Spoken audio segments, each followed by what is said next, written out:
वो हैं भोपाल, मुंबई, दिल्ली, नोएडा, गुड़गांव, पटना, आरा, रांची, बोकारो और भुवनेश्वर।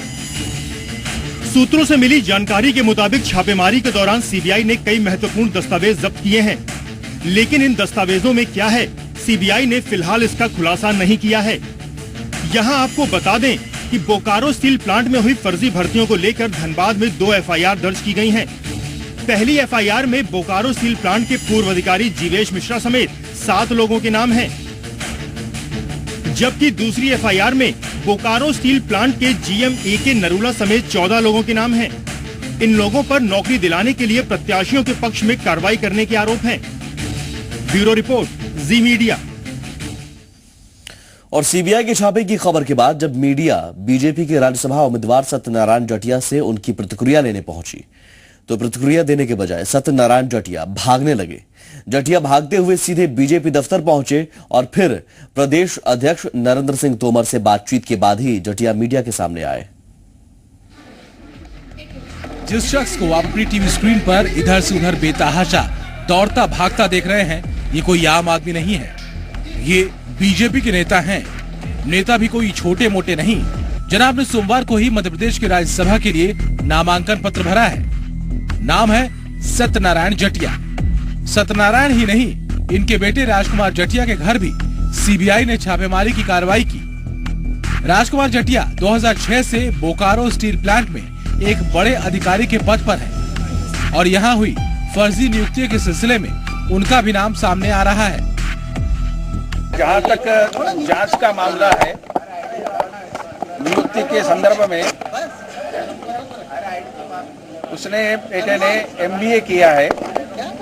अच्छे अंकों के आधार पर विज्ञापन जब छपा गया तो उसमें उसने अप्लाई किया है। अप्लाई करने के बाद उसका सिलेक्शन हुआ है, उसकी ट्रेनिंग हुई है, ट्रेनिंग के बाद उसका अपॉइंटमेंट हुआ है और अपॉइंटमेंट के बाद उसको नियुक्ति दी गई है।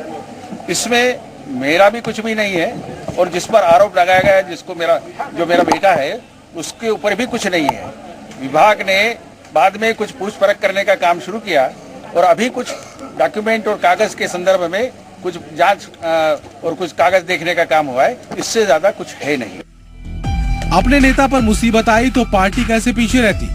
बीजेपी ने यूपीए को निशाने पर लेते हुए इसे सीबीआई का दुरुपयोग बताया है। भारतीय जनता पार्टी ने कल राज्यसभा के लिए उन्हें अपना उम्मीदवार बनाया। कल उन्होंने नामांकन पत्र दाखिल किया।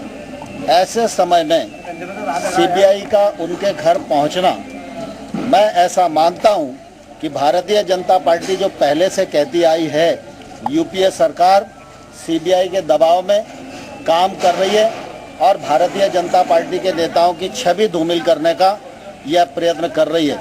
भारतीय जनता पार्टी सीबीआई के इस दुरुपयोग के सवाल को किसी भी सूरत में मध्य प्रदेश में बर्दाश्त नहीं करेगी। उधर भोपाल में सत्यनारायण और उनके बेटे के घर पर पड़े सीबीआई छापों का असर उज्जैन में भी देखा जा रहा है। यहाँ वेदनगर स्थित उनके बंगले पर सन्नाटा पसर गया है।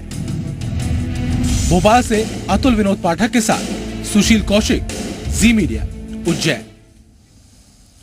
तो सीबीआई के छापे की खबर के बाद जब मीडिया बीजेपी के राज्यसभा उम्मीदवार सत्यनारायण जटिया से उनकी प्रतिक्रिया लेने पहुंची, तो प्रतिक्रिया देने के बजाय किस तरह सत्यनारायण जटिया भागने लगे, ये एक बार फिर से हम आपको दिखा रहे हैं।